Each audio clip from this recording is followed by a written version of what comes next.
This is Byron Bay. It's a surfer's haven and a tourist dream on Australia's east coast, where they're bringing an abandoned railway line back to life to move visitors on those old rails. They've unveiled a beautifully restored two-car train. It's a heritage train. It was built in Sydney in 1949. It might be antique, but it's been tricked out with solar panels and the latest electric drive technology. When we were asked to convert this train to solar power, we did all the design work and the construction work. We didn't realise at the time that it actually is the world's first solar-powered train. Sun power means it runs quiet, clean, and cheap. Today, the pressure is on because this reborn train is being tested. We're trying to commission the train for the first public run in about 2 weeks. Today, we're adjusting the controls to get the acceleration and braking right. We don't want to make the train too jerky nor too unresponsive. We need the train or the electric traction to work like a diesel train. If we've got too much power, the wheels are going to spin, and if we've got too much braking, the wheels will skid and lock up. Tim Elderton runs the Lithgow Railway Workshop, a railway equipment supplier. He leads the team that re-engineered this train. This is the driver's control desk.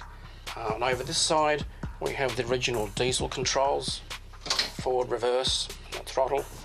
And over this side is the electric throttle that we've manufactured.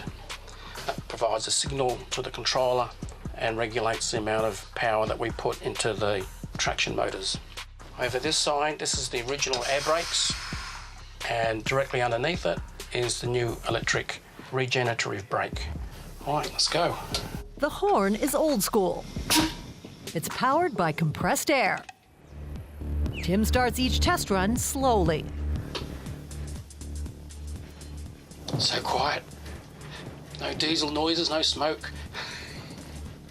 A colleague uses a laptop to monitor in real time how the batteries and electrical system are performing. We're just checking the acceleration rate at the moment. Whoa! We had a lot of wheel slip there. It is raining, so the track is slippery. That beep is the Vigilance control system. Got to push that button every 30 seconds to make sure we're awake. Otherwise, the brakes come on.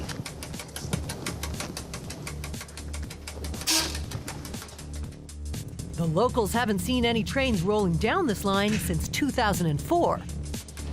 Now, this is a speedway. We do 60 through here, so where I can test the acceleration. We'll just be doing that by feel. We don't have any acceleration gauges or anything. It's just making sure that we will have a comfortable ride. There was a lot of design work involved in installing all of the machinery and the solar panels, so we didn't distract from the original heritage appearance of the train.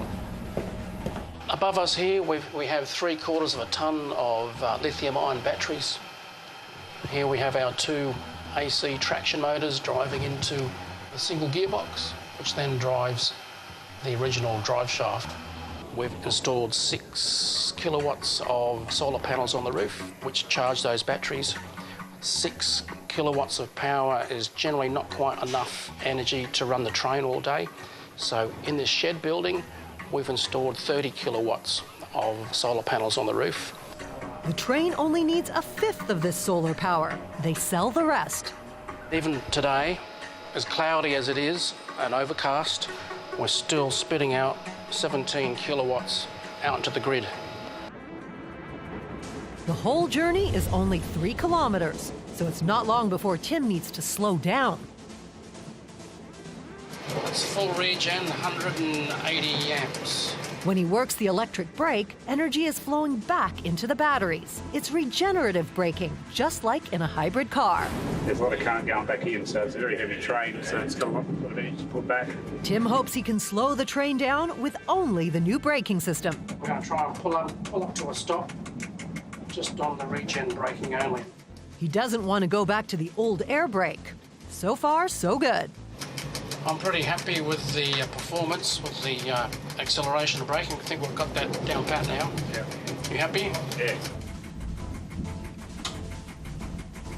Look at that. No air brake. Brilliant. I feel like a test pilot. This train's actually amazing. There's not many trains in the world where you can pull up on regen brake to a stop without using the air brakes. Quite incredible. Very happy. This historic ride is almost ready. The test runs today went exceptionally well. It handles just like a diesel train. The solar technology, the motors, the batteries, everything behaved perfectly.